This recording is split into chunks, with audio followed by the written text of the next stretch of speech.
आज हम पढ़ने जा रहे हैं टॉल्स्टॉय की प्रसिद्ध कहानी इच्छाओं का कोई अंत नहीं है। यह कहानी ऐसी कहानी है जो मनुष्य के अंतहीन इच्छाओं को बताती है। कहानी की शुरुआत ऐसी होती है कि एक बार एक सन्यासी एक आदमी के घर मेहमान बनकर आता है। सन्यासी का आदर सत्कार होता है। जब रात हो जाती है तो खाना खाने के बाद वे एक दूसरे से बातें करने लगते हैं। बातों ही बातों में सन्यासी उस आदमी से पूछता है, तुम अपने जीवन यापन के लिए क्या करते हो? वह आदमी बोलता है, मैं छोटी मोटी खेती करता हूँ। सन्यासी आदमी से बोलता है कि तुम यहाँ पर छोटी मोटी खेती कर रहे हो, तुम साइबेरिया क्यों नहीं चले जाते? वहाँ तो जमीन इतनी सस्ती है कि एक तरफ से मुफ्त में मिलती है। तुम यहाँ पर जमीन जायदाद बेचो और वहीं चले जाओ। वहाँ पर हजारों एकड़ जमीन तुम्हें सस्ती मिल जाएगी और वहाँ के लोग भी इतने सीधे साधे हैं कि वे तुम्हें मुफ्त में ही जमीन दे देंगे। वो इंसान रात भर सोचता रहा और उसने निर्णय किया कि वह साइबेरिया जाएगा। किसको मुफ्त का धन बुरा लगता है।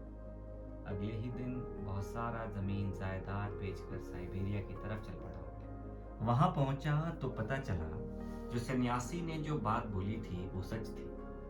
उसने वहां के लोगों से पूछा कि यहाँ पर मैं जमीन खरीदना चाहता हूँ। वहां के लोगों ने बोला कि जितना भी तुम पैसा लेकर आए हो वो हमारे पास रख दो, कल तुम सुबह इस जगह पर आना। अगले दिन वो आदमी उस नियत जगह पर पहुंच गया। वहां के लोगों ने उससे बोला कि तुम्हारे लिए यह सुनहरा अवसर है। ये पूरी जमीन तुम्हारी हो सकती है, लेकिन शर्त यह है कि सूरज उगते ही तुम्हें अपनी यात्रा शुरू करनी है और शाम को सूरज डूबने से पहले वापस उस जगह पर पहुंच जाना है जहां से तुमने यात्रा शुरू की थी। जितनी जमीन तुम यात्रा करके घेर लोगे उतनी जमीन तुम्हारी हो जाएगी। रात भर वह आदमी सो न सका। रात भर वह योजनाएं बनाता रहा कि कल मैं कितनी जमीन घेरूंगा। सुबह होते ही सारे गांव के लोग इकट्ठे हो गए। सूरज जैसे उगा वह आदमी चढ़ना शुरू किया। कुछ दूर चढ़ने के बाद अब वह दौड़ने लगा। वह रास्ते के लिए अपने साथ खाना पीना सबका इंतजाम कर रखा था। उसने निर्णय कर रखा था कि आज मुझे रुकना नहीं है, बस दौड़ना है। वह दौड़ता चले जा रहा था। उसने सोचा कि 12 बजे के बाद से वापस आना शुरू करूंगा, लेकिन जब 12 बज गए तो उसने सामने देखा कि उससे भी ज्यादा उपजाऊ जमीन तो आगे और पड़ी हुई है। उसने सोचा और जमीन घेर लेता हूँ। अभी तक उसने खाना भी नहीं खाया था। उसने सोचा कि खाना खाने में समय क्यों बर्बाद करें। उसने खाना भी नहीं खाया, पानी भी नहीं पिया, रास्ते में ही फेंक दिया। अब 2 बजने को थे। लौटने का मन तो नहीं था, पर आगे उसे और सुंदर जमीन दिखाई दे रही थी। लेकिन लौटना तो पड़ता ही, क्योंकि शर्त थी। वह 2 बजे से वापस लौटना आरंभ किया, लेकिन अब वह घबराया क्योंकि उसने अपनी सारी ताकत पहुंचने में लगा दी थी। सुबह से दौड़ रहा था, वह पूरी जान से दौड़ रहा था। अब वह थकने लगा था। उसको अब चिंता होने लगी कि पहुंच पाऊंगा उस जगह पर या नहीं। अब सूरज डूबने को था। वह अपनी मंजिल से ज्यादा दूर नहीं था। उसे लोग दिखाई दे रहे थे और वह चिल्ला भी रहे थे कि भागो भागो, सूरज डूबने वाला है। सही में बहुत ही सीधे साधे लोग रहे होंगे, क्योंकि कोई और होता तो सोचता कि वह यात्रा पूरी न कर पाए, लेकिन वो उसका प्रोत्साहन बढ़ा रहे थे। उस इंसान ने अपनी आखिरी दम लगा दी। वह और तेज भागा। इधर सूरज डूब रहा था, उधर वह भाग रहा था। वो जमीन पर गिर पड़ा।